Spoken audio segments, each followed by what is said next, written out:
I wanted to do a quick hashtag book misprint video based on an experience I had just, well, yesterday on a book that I bought in Waterstones in Bromley in London a few weeks ago when we were there in the UK.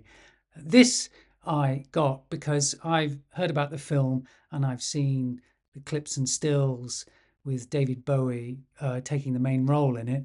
And I've always been curious about it and I've never watched it. And seeing this, I thought, you know what, I should read the source material and then I can go watch the movie.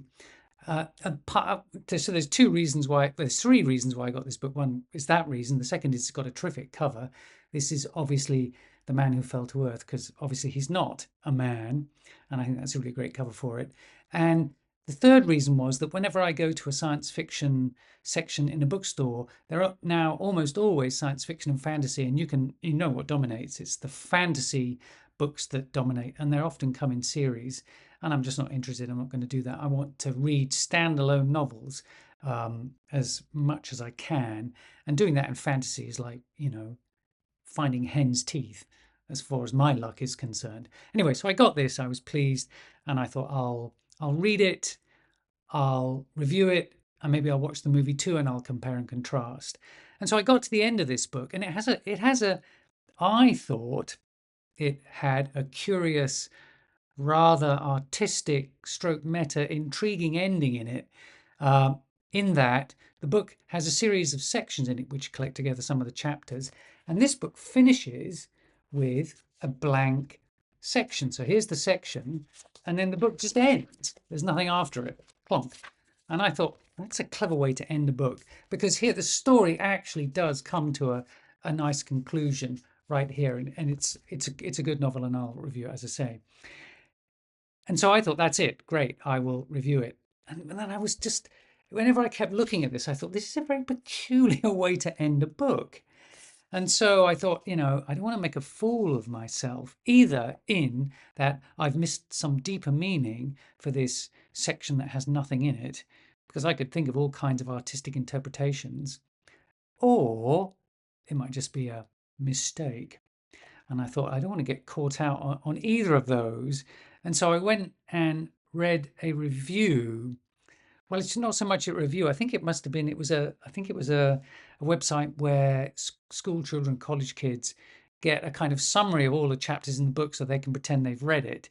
And so I was reading all the summaries of the chapters, and then I read the last one in this book, and then there was one after it. And I thought, oh. And so I went and found somebody had scanned a really old copy of the book, a PDF copy, scanned a copy of the book, made a PDF, and I downloaded that and then scrolled all the way to the end. And yes, this book is missing an entire chapter at the end of the book that comes after this subheading. And so what I think is that I think the books are published in like sheaves or leaves or registers of like 16 pages, I believe, and then they're all glued together at the end. And I think an entire register has gone missing from this book. And what surprises me is that Gollancz, who published this masterwork edition, didn't spot they were sending out at least one copy to bookstores missing this last chapter. Anyway, I've got the PDF and I can do my book review, so all is good.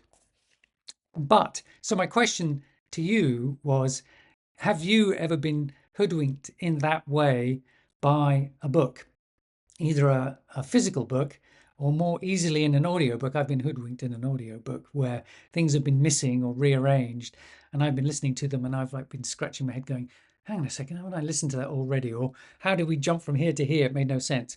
But physical book where you think that something is real and it's not, it's just a screw up by the publisher. So if you've got an experience like that, I'm curious to know that, either in the comments or you can make your own video. I'll do a hashtag. And then just to end on a more cheery note, having had, been all ready to review this yesterday and then like discovering I wasn't going to do it, at least not until I read the PDF final chapter and then done it. This morning I was walking around the neighborhood, and we have book boxes here where people put books in that they don't want, or to give away to people who walk by, and normally they just contain either kids books or self-help books, how yoga, or how to become a better person, or how to get to yes, or all of those kind of books. So I never ever take a book from them. I've never ever seen a science fiction book in any of them until this morning. And so I think this is the book gods smiling on me after having my kind of slightly amusing and a little bit annoying experience with this book. They came back and made good for that mistake by giving me this, which I found in one of the book boxes. It's one of the first science fiction books I ever found in one of those boxes, and it's a book that I have been wanting for ages.